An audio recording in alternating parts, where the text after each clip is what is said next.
Hello, my name is Mark Anthony Dubose Jr. and I was born July 4th, 1986.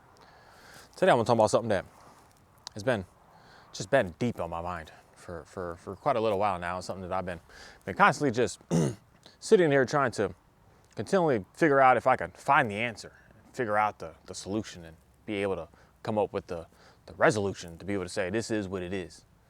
But I think I've come to the understanding of realizing that there's some things that you're never going to know the perfect answer to. You're never going to have the total understanding of it. You're never going to really know for 100% fact or sure. And that's the part where I'm going to say is super fascinating about this Bible. Because there's one thing that's stated a whole lot in there outside of adultery and sexual immorality and not murdering people and don't be stealing stuff and honoring God and believing in God and keeping his Sabbath day holy. And outside of that, something that is said a whole lot. And that one thing that's being said is faith, a word that is very, very interesting because it's a word that makes you believe in something that you can't possibly know 100% what is real and what is not. So something that when I hear that word and was first trying to understand that word, it's complicated, very, very complex, because you have to believe in something that you can't see, you can't talk to, you can't hear nothing from, you've never even seen anything from. You could just have speculation on, that job got lined up because God helped me, or that person got that promotion because they were doing good and God helped them, or that person got smited down and damaged because they were being ruthless to someone else. So that was like what we as humans today will say like karma. You did something bad, so something bad's gonna happen to you. I don't know, that's a weird situation for me. I don't believe that.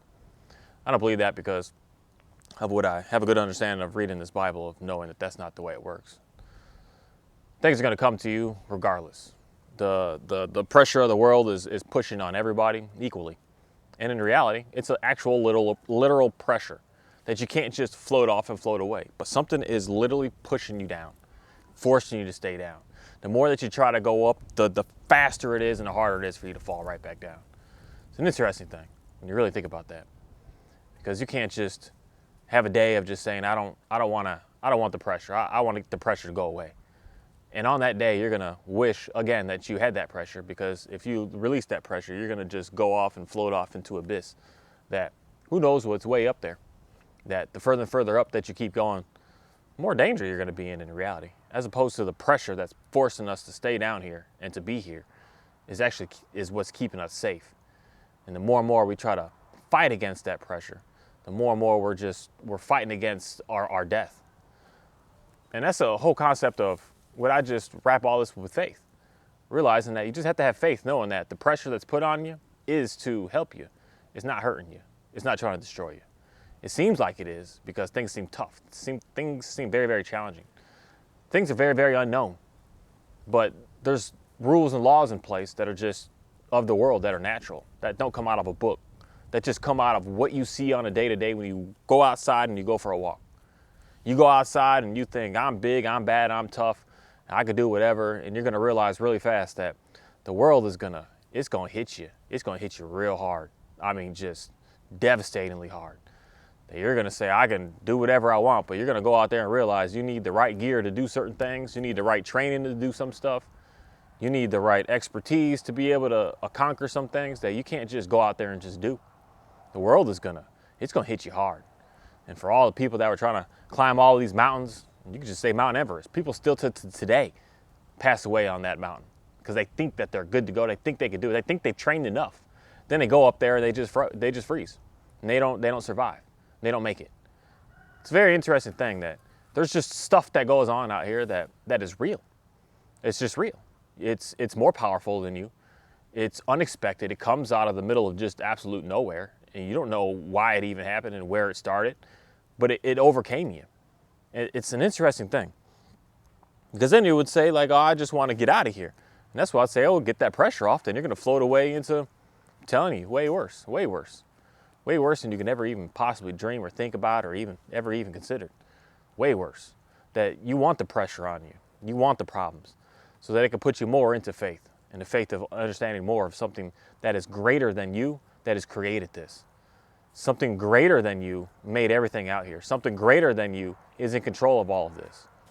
That we're not the best of the best. We're not the strongest of the strongest. We're not the bravest of the brave. We're not. We're not. There's stuff out here that can just take you out in seconds. There are animals out here that are savage, just absolute savage. Animals that, even if you go into the waters, I don't care where you go, there's stuff everywhere that it sees you as a human being. It sees dinner, lunch, and breakfast. And it sees you for 3 or 4 days if you're a good enough size for that animal, that it's going to eat off of you for a couple of days. And you're going to realize real fast that this world is way more powerful than you can ever be. Way more powerful. I mean, anywhere you go out here, anywhere you go. There's ants out here that can just destroy you overnight. They could bite you up to the point that you want to die, to the point that you're hurting so bad that you just end your own self because you don't know how to deal with that. There's everything out here that is just putting so much pressure on you to just stay alive, just be alive. It's a very interesting thing, very, very interesting thing. It's a very interesting thing because faith is the only way and the only thing that's going to be able to get you to get through some things. And faith is something that is not easy. It's hard. It's very, very challenging. It's very, very hard. It's something that I just keep on seeing and I keep on reading in this Bible, that people are just always coming up and just saying this book is only for these people and not for those people. And the more I read it, the more I think about my life and the more I think about my upbringing, the more I think about everyone in my family, the more I keep on reading this Bible, the more I keep on realizing I am definitely not one of the people in this Bible that I should have already been dead already. Like dead because someone should have already murdered me because I'm not part of the plan that this Bible puts out. So it's for me to have faith of realizing that this book is written by a human being, by man, but inspired by God. So it's interesting to me to know that I should be dead based on what this book is stating, because there's some intermingling going on and there's some stuff going on that shouldn't have been happening. And if it was happening, it was to put both of them to death. So it's a interesting thing for me to sit here and keep on preaching the message of the Bible, knowing that the Bible states that I shouldn't be here because I'm wrong and I'm not right. I'm a result of what we call that, wickedness. I'm a result of something that was commanded even people not to do. Do not intermingle and do not this and do not that. I'm a result of that. So it puts me in a predicament that makes me have to almost sometimes, I don't know why, but I'm going to straight up be honest right now and just say what it is that's on my heart. Because I want everyone to have very good understanding of realizing that this is a constant learning thing for the remainder of your life. That you're going to have parts that you're going to stumble in, and you're going to have parts that are just like you're dead in it. Where I like reading this book because it's fascinating. I like being able to get a better understanding of it because it's interesting. It's very interesting. But at the same time, I got to think to myself of, in a way, based on just me, my life, seeing me, realizing what was going on and how I became here, that I shouldn't be here, that I would almost have to reject this book in a way, because I'd have to reject it for me and then go look for what it is that is for me and go find the information that is for me. Because if this book is not for me, then it's for someone else. Then where's the information for me? That's a very interesting thing. Very interesting thing to think about, because a lot of times I'm reading this book and I do know it's not talking about me, it's talking about somebody else. But it's very interesting because it's talking about someone else at a time in a land that none of us even can. We don't have no pictures. We don't have no understanding. We don't even know if it was real 100%. We could speculate. We always are speculating. I look up these ancient digs and they're looking for all these artifacts. There's just speculation. Speculations, because there's nothing that's just like, this is just what it is. Even though, what do they find? The Dead Sea Scrolls that are, I'll say straight like that, claiming that they've got all the information and those books are in the Bible. In reality, that's still not any proof. That's just speculation. They're thinking it might be, it may be, but there's never going to be a definite of knowing who wrote that, when that was written, how that was written, what that was written for, who that was written for, why it was written. We don't know any of that. We don't really know anything. And I do know one thing, that when I continue to keep on reading this book and reading this book and reading this book and reading this book, I can get it in me sometimes that I'm reading. I'm just like, man, if I was just a person that didn't have any electricity, I didn't have any of this stuff. I didn't have any of these dogs to take care of, any animals. I was just taking care of, like, just say my own self. And I didn't have anything. And I was just living. And I didn't even know what technology was of any sort outside of the technology that I would currently have, is realizing that, hey, I finally created a pen that I could put to paper. That's the most amazing thing. Now I can write anything down and keep it there. Imagine me being that's the technology that I'm a part of. Not knowing no computers and no none of this stuff. I still have a pen that I've got to dip in something to be able to write on something. And I'm just fascinated that I want to write something down. And thinking to myself, could I write something like this Bible? Could I put it together? Could I figure out how to be able to get the sequences right and do all that? And then I get to thinking to myself sometimes, like, I think that I could. I think I could, because if God is real, that's created all this out here, and is putting all this pressure upon us, and not letting us go certain places because it's just dangerous. Having certain animals and certain things and certain conditions out here that is just dangerous. You best stay away. That He could definitely give me the understanding how to be able to do such a thing. And that's where I get to thinking a whole lot. Because there's a lot of people out here that have like extra books to this book that get me thinking, like, that would almost be easy to do. Very easy to do. Based on reading this and having a good understanding of it, and then realizing that I can write something extra to it to make it more than what it is already, that'd be something fairly easy for me to be able to do. Then it gets me thinking, like, some of the stories that are in this book could have been written extra based on, there's 10% of it is, hey Johnny, let's get down. 10% of it could be the real storyline. Hey Johnny, down. And then someone could just like put in the other 90% to make it sway a way that they want it to sway to. I'm thinking to myself, like, that could be true. That could be very, very true. And then it gets me thinking that some of these stories are a little out there compared to what it is that we see today and what we're able to do today. That they're a little extreme. They're a little extreme. That maybe they're a little extreme because it's like that time that, I don't really have a story like this, but I've heard this and seen this, and I've talked to people that have this story. The day that they gone fishing, they went fishing and they caught a fish. Fish was like, it was like 12 inches max. It was a big fish. It was big, but it was like 12 inches. But the story that they tell is like, I caught a fish, man. It was so big, man. It was just the biggest and the hugest, and it was just 12 inches, which is big. It's nice. It's a good sized fish. It's eating size. But you're over exaggerating that to try to, I don't know what it is, but make yourself like seem better, feel better, get other people to look at you better or something. It's an interesting thing to think about, that you could have told the true story that you caught a fish, which someone could say that there's the true story there. But there's exaggerations that are going on to try to make something seem more than it actually is. You know, we're human beings. We're not perfect. And that's where I'm going to say faith really starts to shine, really starts to push some things forward. Faith is what it is that we have to rely upon, of realizing that you can't see it, you can't hear it, you can't even really truly trustfully believe what it is that people are saying. That you can only just know what's going on with you to get a good understanding of knowing what's happening. Because the more and more I keep on reading this Bible, the more I just, it's no longer like mumbo jumbo to me. It's easy read. It's very, very easy read. A very easy read that something, you can start reading the passage and I'm just like, oh, okay, I know what's going on there. I know what's happening. That it's starting to become so simple. And when it becomes so simple like that, I'm just like, hold on a second. If it's that easy, I could have wrote that without even being anything inspired, but just being like, what's that guy's name? Hubbard, L. Hubbard, something Hubbard, that wrote Dianetics, that came up with Scientology, that he's got a lot of science fiction in all his books. It's pretty interesting stuff that he's got. Pretty interesting man, I will say. Very in tune with being able to put some science fiction out there. Then all that science fiction, he came up with, just said, you know what, I'm going to make that a religion. And then we got how many people today following that?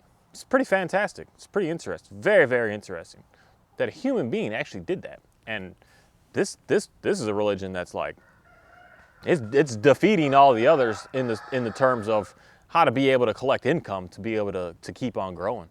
It's just, they are booming in that aspect of being able to help people in a way that they can extract some serious money from some big high class people. It's very interesting. It looks like a human being was able to do such a thing. Why wouldn't a human being being able to write this Bible right here that I have in my hands? And they were able to just sit among a table and just start writing some stories and start writing some things and start saying that this is what it is and this isn't what it is. And it just really gets me thinking. Then I have to really go back to that faith of realizing that there's some stuff out here that's going down that just, it's there.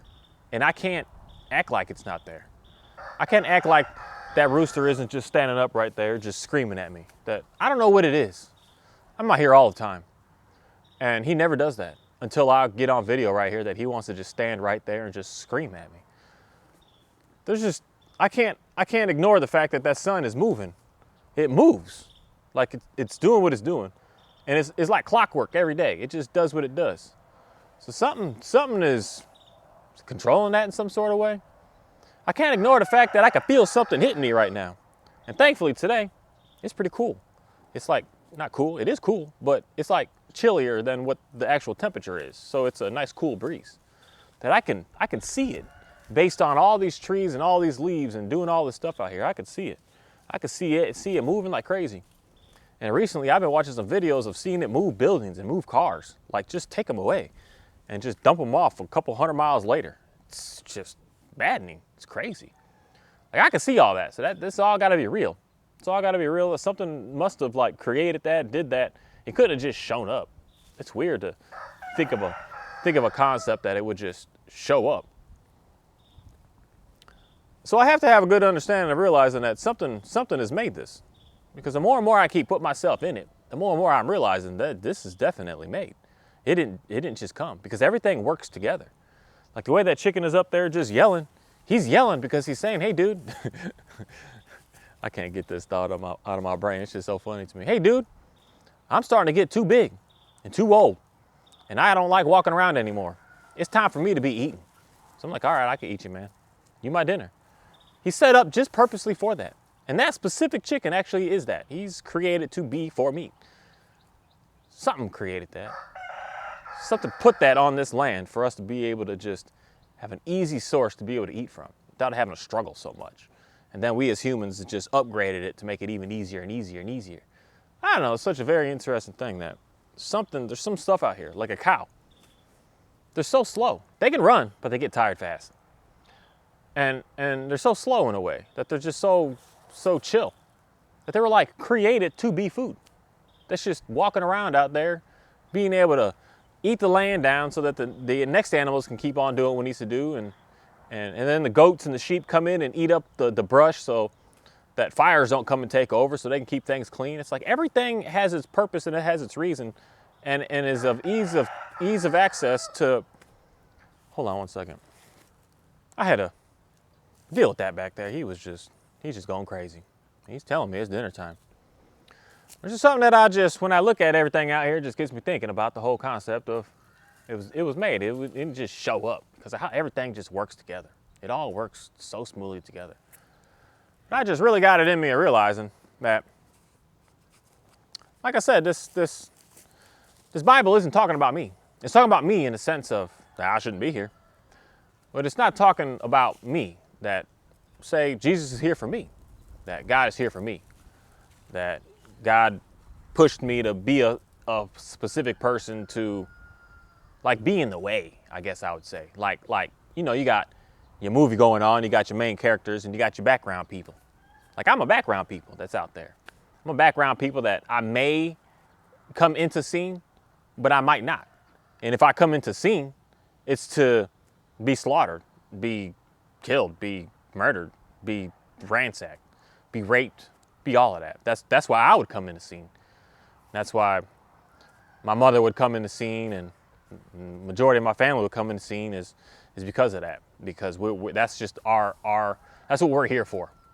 We're not thinking, we're not doing anything. We're just background, what do they call them today? NPCs, non-playing characters that are out there. That I'm just a non-playing character. I don't have a thought process. I'm not conscious. I'm just doing. I'm just going. That's how people think about some people that think that they're not a part of this Bible. I don't know, it's just maddening to me. It's very interesting. Very, very interesting. But it really gets me thinking a lot because in reality, the Bible is written like that in a way. Not in a way. It is written like that. And if it's written like that, and it's the ultimate word of God and the 100% on what God is and what he states and what he's all about and what he's done, then I'm going to say that the God of this Bible is very small, very tiny. That there's no way he made all this. No way. No way that we have these animals and these insects and everything out here if that's the way that we want to look at and represent what God is. That the people that are being talked about in this book, the slim few, as compared to the world. So we're going to put a number on it, like 10% of the world in reality. 10% of the people is who God is for. And the other 90%, he just doesn't care anything about. He just is ready to just murder them all. That they're all pointless. They're all meaningless. I don't know, but it just seems like God's taking care of 100% of the things out here, though. Like 100% of everything going on out here, he's taking care of it. He's making sure that it's going to be good to go. He's got all the birds giving what they need, all the squirrels, the weasels. He's got all the monkeys doing what they're doing. He's got all the ants, the crickets, the canidids, the locusts. He's got all of that he's controlling and managing and taking care of. He's got the rain that goes on all the land. He's got the sun that shines for all the land. He's got a moon that works for all the land, for all the people. Everyone's able to be able to experience all of that. But yet you're going to tell me that God is only for just 10% of people? I don't know. That's confusing to me. That's very, very confusing to me. So confusing to the point that I think that we got a lot of people out here that are misinterpreting this Bible to the point that it's trying to confuse people, to make them think that there's someone that's more superior on this planet than someone else. That there's a more superior animal than another animal. That there's a more superior grass than another one. There's more superior sun than another sun. I don't know if we have two or not. Some people say we do. I don't see it. I just see one. So it's a very interesting thing because a lot of times when you try to ask someone about their superiority because they're the ones that are in the Bible, they do everything in their power to make sure that you can't be a part of that. That they're a tight-knit, only small group, and they're all about domination and taking over. It's a very, very scary thing, especially for me being a non-playing character on the outside. That when those characters start to just get up based on what this Bible states, and they're the ones that start to get into activation, that they're just going to go and murder everyone. So I know my future, based on if the future of this Bible is 100% correct. If this Bible is 100% correct, me, my children, and a whole lot of people I know are just going to be murdered by other human beings that are walking this land because they have a superiority towards another. It's a very interesting thing. Very interesting concept. Very interesting way of being able to sit here and just really, really think real hard about my next moves in life. My next moves about where it is that I want to go and what it is that I'm going to do. Because I've already had it in me of making sure that I can figure out how to disappear. And I was thinking I wanted to disappear in a way of protecting myself from a certain kind of people. A people that don't believe. But I think in reality, I need to protect myself more from people that do believe. Then I need to stay further away from people that actually do believe this book and believe it to be so true and so everything that they're willing to kill for it in a way that is very, very damaging, very toxic, very ruthless, very just, you're reading something that you're supposed to have faith about and you're believing it to be 100% true based on what it is that you're reading. That, I don't know what it is, I felt pretty nervous this past year. And just when I read this book, nervous about people that don't believe, about people that are just going 100% against the Bible. The reason why everything is going on in the world that I'm seeing that is just wild, especially here in the United States of America, where it's like every new policy, every new law, every new everything is just gearing up to just get on every single believer to make their lives to be absolute hell. It's very interesting that, I don't know, but I am no longer scared of that. I'm no longer scared of that at all anymore. Like zero. That I think that, and I'm going to say something that I've always felt, but I changed for a little bit because I was reading this Bible. But I think that the powers that be that want to control this world and do what they do, I think they're doing it to help us because they can see something more dangerous happening. And in reality, I think I found that more danger today. Not today, but something I've been just researching and reading about and learning more about.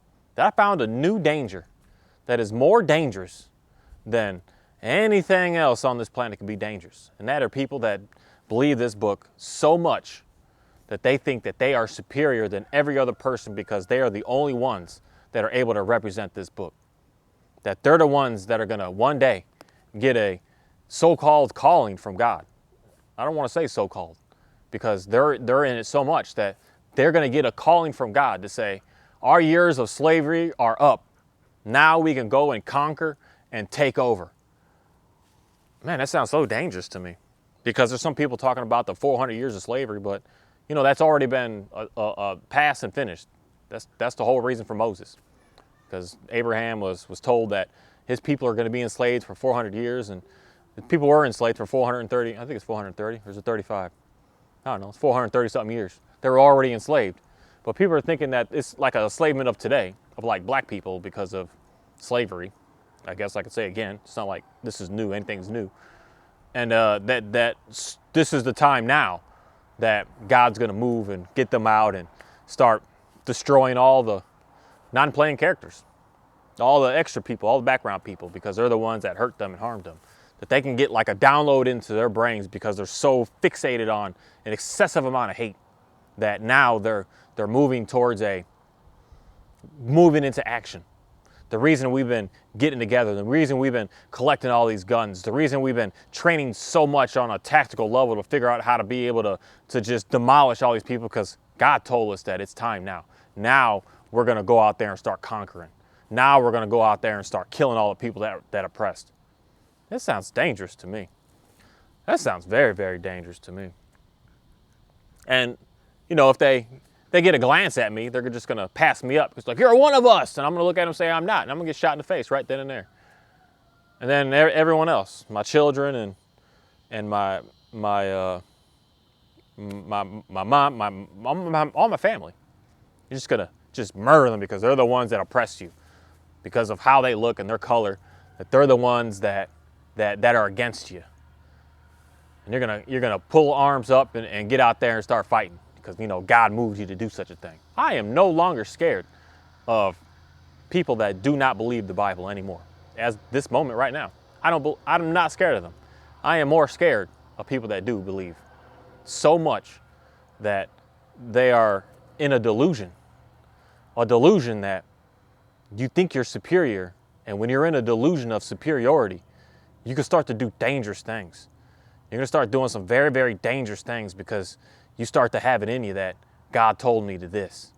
God told me to that. How many people in our society have already like murdered many of people and said, oh yeah, God told me to. I mean, we got movies and movies and movies on this stuff. And people are almost like passing up on those movies and looking at the other stuff, looking at AI and this stuff and that stuff. And I'm like, I think that, I'm gonna say this and a lot of people aren't gonna agree with me, but I think that a lot of this AI and a lot of this security stuff, this having no privacy is a good thing based on what it is that I see that I kind of almost like know is gonna happen. That in reality, someone is gonna get demolished because as much as the non-playing characters are, say, non-playing characters, they're powerful because they're big in numbers. And when they're big in numbers, even if they don't follow God, even if they are wicked as all can be, because this has happened many times in the Bible, that the Israelites went to go and try to conquer them, but because they were living in such sin, because they were living with such just their own wickedness, they actually lost the battle. And they got enslaved even more to these people. So it's like, that's what I can end up seeing happen, but I don't even want that to have to start.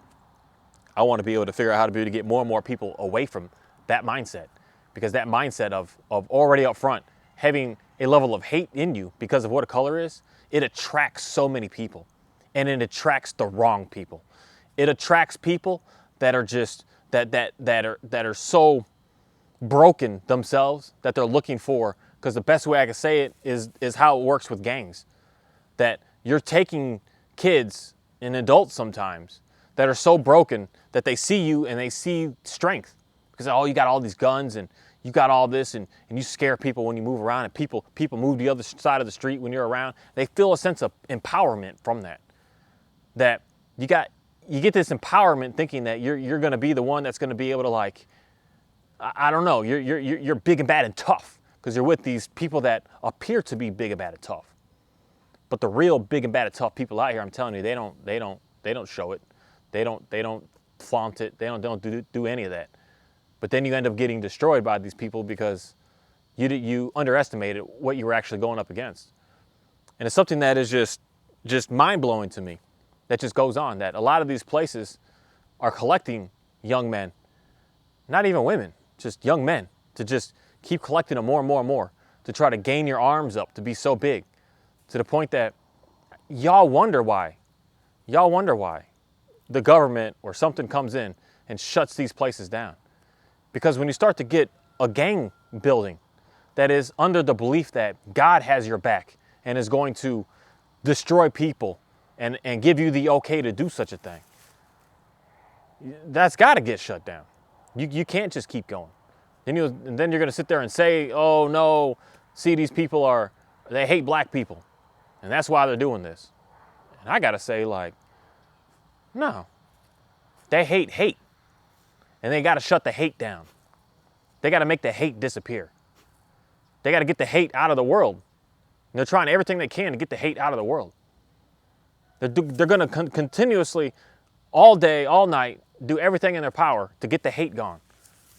That there's some extremely powerful people out here that want the hate to go away. And then there's some other people that want the hate to keep on going. And they're the ones that are funding most of y'all to just keep on getting and gaining and doing what you're doing. But then there's a whole other fantastic group of people out here that want all of the hate to disappear. And I don't know, the more and more that I sit here and keep on reading this book and realizing that I'm a non-playing character in this book, it gets me to be a little scared. And it makes me want to do everything in my power to stay away from someone who's just 100% in on thinking that you are God's chosen people and you're the only one that's able to.